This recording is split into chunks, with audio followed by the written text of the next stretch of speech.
Oke, jadi di video kali ini gue mau bahas match kedua di Piala Asia ya, yang udah kita jalanin. Dan alhamdulillah puji Tuhan kita berhasil menang atas Vietnam dengan skor tipis 0-1 melalui gol tunggal dari titik penalti lewat eh, tendangan sang kapten kita, Asnawi Mangkualam. Dan jujur ini salah satu ya permainan terbaik timnas yang pernah gue tonton di era Sintayong, terutama di babak yang pertama. Gue mau langsung mulai ke yang babak pertama ya, tapi sebelumnya gue mau paparin dulu starting line up-nya itu. Kita lebih condong ke formasi 5-4-1. Back-nya itu ada 5, Asnawi, Sandy Walsh, Jordi Almat, Justin Hapner, dan Pratama Arhan. Di tengah itu 4 pemain dari kanan ke kiri ya. Yakob Sayuri, Ivar Jenner, Egy, dan juga paling di sisi sayap kiri itu ada Marcelino. Di depan ada Rafael Strike sendirian. Di babak pertama, itu kita benar-benar langsung menggempur pertahanan Vietnam. Kita sama sekali nggak ngasih Vietnam ruang, kita bermain sangat bagus, umpan 1-2-nya jalan, long ball pun jalan, kita hampir nggak ada kekurangan di babak pertama ini. Kita benar-benar menggempur Vietnam, fighting spirit ada, main ngotot. Vietnam, bahkan permainan Vietnam yang ketika melawan Jepang yang gue tonton, itu sama sekali nggak keluar. Gue langsung mikir, ini kita lawan Vietnam apa Laos sih sebenarnya. Gue jujur aja, gue dalam hati gue ada momen dimana gue ngomong begitu, karena permainan Vietnam yang biasanya kita lihat ngotot lah apa, fighting spirit mereka, kalau lawan kita kan mereka kan pasti apa ya, ngotot ya pengen menang gitu. Ini nggak ada. Mereka kayak seakan-akan main seperti seolah-olah tuh dipaksa begitu loh. Jadi mereka berhasil kita kurung di babak pertama. Mereka cuman ngandelin serangan cepat atau serangan balik ya, counter attack, dan itu pun kita berhasil untuk nutup.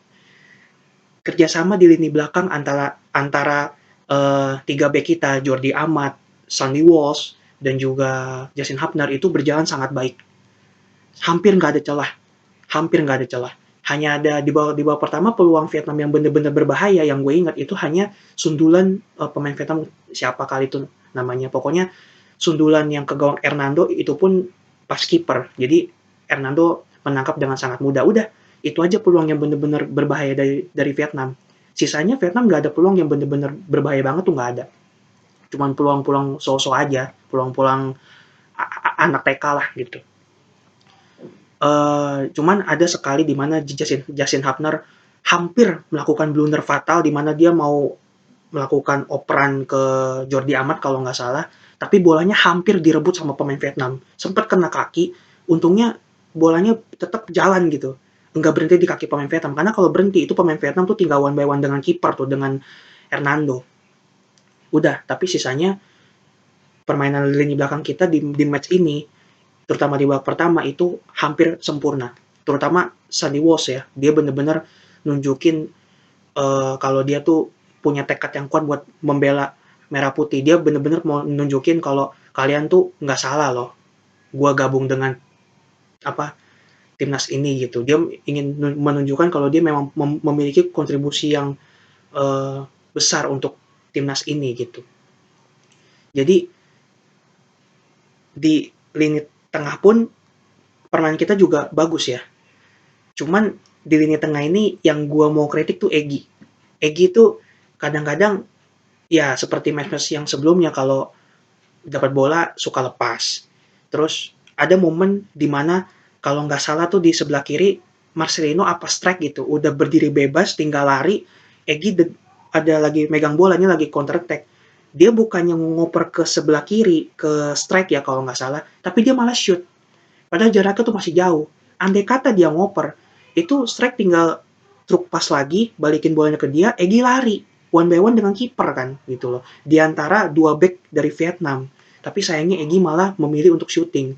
Tapi di luar itu ya, walaupun Egy juga enggak bermain bagus, tapi yang gue lihat Egy juga enggak bermain buruk ya, gitu. Tapi yang paling harus gue apresiasi ya, Yakob Sayuri, terutama Yakob ya, dia sprint-sprintnya tuh sangat luar biasa sama kayak lawan Irak, walaupun dia enggak apa ya ngomongnya enggak sekelihatan ketika lawan Irak, tapi kontribusi dia sangat besar gitu loh, baik di penyerangan maupun di pertahanan gitu. Terutama Ivar Jenner juga dia jadi gelandang apa ya, yang menjadi penyambung itu box to box dia. Dari ketika transisinya tuh bagus. Ketika timnas lagi diserang, dia mundur ke belakang. Ketika timnas lagi menyerang, dia menjadi pemain yang menyambungkan antara back dan juga striker, antara back dan pemain depan. Operan-operannya tajam gitu kan. Uh, Bahkan di menit-menit awal, di menit satu itu, bahkan belum menit satu itu, maksudnya baru berapa detik kita bermain, sebenarnya strike sempat dapat peluang emas, tapi sayang banget gagal dimaksimalin. Sampai akhirnya di menit ke-40. Di menit ke-40 kita dapat hadiah penalti berkat dari strike yang ditarik, bajunya dijatuhkan oleh back Vietnam. Itu berawal dari long ball kerennya Justin Hubner ya. Itu keren banget, long ball-nya langsung kena, ditarik, dan memang setelah sempat dicek VAR, itu gue sebenarnya agak deg-degan juga tuh, takutnya VAR berkata lain, tapi untungnya tetap penalti. Dan akhirnya tadinya yang gue lihat kan strike yang mau ngambil, tapi ternyata akhirnya diganti oleh Asnawi, sang kapten. Dan Asnawi berhasil memikul beban berat yang dilimpahkan kepadanya. Akhirnya dia berhasil mengecoh kiper Vietnam ya. Kiper itu juga kiper Vietnam kan, kiper naturalisasi dari Ceko ya. Gitu. Jadi sebenarnya bukan naturalisasi, tapi pemain diasporanya Vietnam. Nah,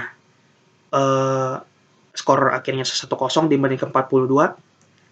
Kita di babak pertama bermain sangat baik, kita berhasil ngepres Vietnam. Mereka hampir nggak bisa melakukan serangan ke lini pertahanan kita.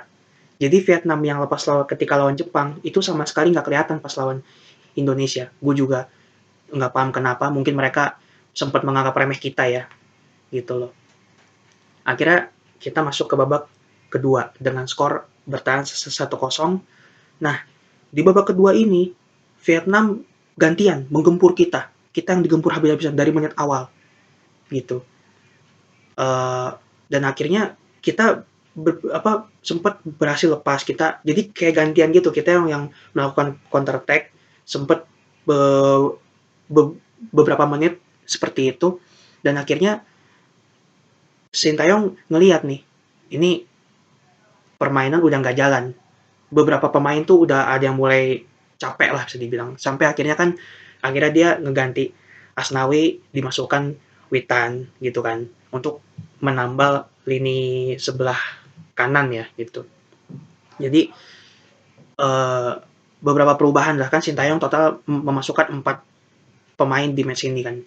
Witan ngegantiin Asnawi, dan strike diganti sama Hoki Caraka, yang Hoki Caraka juga sempat dapat peluang super emas sebelum bolanya disontek sama back Vietnam, itu sepersekian detik, sayang banget itu.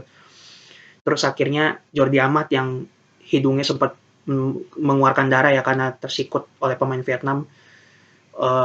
Akhirnya dia juga nggak bisa melanjutin pertandingan, diganti oleh Rizky Ridho. Ya, buat Jordi Amat semoga cepat sembuh, dan semoga Jordi bisa bermain ketika melawan Jepang nanti. Karena jujur, tenaganya Jordi Amat ini sangat dibutuhkan untuk melawan Jepang nanti. Ketenangan dan pengalaman dia yang dia punya selama ini tuh pasti bisa untuk mengangkat moral kita dan berefek cukup besar untuk kita nanti di lapangan, terutama ketika melawan tim sebesar Jepang. Nah, lalu pergantian yang ini adalah Egy diganti sama Adam Malis. Tapi untuk Adam Malis gue juga punya kritik nih. Adam Malis kadang-kadang juga hampir sama kayak Egy, masih suka main sendiri. Kalau dapat bola suka lepas. Walaupun dia mainnya juga nggak buruk gitu loh. Jadi untungnya di babak kedua ini kita berhasil lepas dari jeratan Vietnam. Bahkan kita dapat beberapa peluang emas, salah satunya yang tadi Hoki Caraka tadi. Bahkan di detik terakhir sebelum full time, kita tuh dapat peluang emas loh. Yang kiper Vietnam maju, corner kick dia gagal, kita dapat peluang emas lewat Marcelino. Gue sempat bingung kenapa Marcelino enggak inisiatif langsung shoot aja dari tengah lapangan, entah masuk entah enggak kan itu belakangan. Seenggaknya udah nyoba, tapi sayangnya dibawa terus sama Marcelino, dapat Rizky Ridho di shoot jauh melambung ke atas. Dan akhirnya match selesai, kita berhasil mengalahkan Vietnam. Ini kemenangan yang sangat penting ya Walaupun kita cuma menang 1-0, yang harusnya menurut gua kita sebenarnya dapat cukup banyak peluang emas ya. Harusnya kalau misalkan itu peluangnya masuk semua, kita bisa menang 3-0, 4-0, bahkan mungkin ya 5-0 tuh harusnya ada, karena kita peluang banyak kok. Ada lebih dari yang peluang benar-benar emas itu aja tuh ada minimal 4 gitu. 4 itu di luar yang gol penalti ya. Jadi kan kalau masuk semua kan 5. Tapi intinya ini adalah kemenangan yang sangat penting. Ini menjadi modal berharga. Gue udah bilang kan di video sebelumnya, kita harus menang lawan Vietnam. Kita nggak boleh seri, apalagi kalah. Dan alhamdulillah, puji Tuhan, kita berhasil untuk melakukan itu. Intinya selamat buat kita semua. Kemenangan ini patut kita rayakan, tapi jangan berlebihan. Karena kita masih ada match terakhir lawan Jepang, tim terkuat di Asia, bahkan mungkin saat ini di dunia ya. Salah satu tim terkuat maksud gue, terutama di grup ini juga.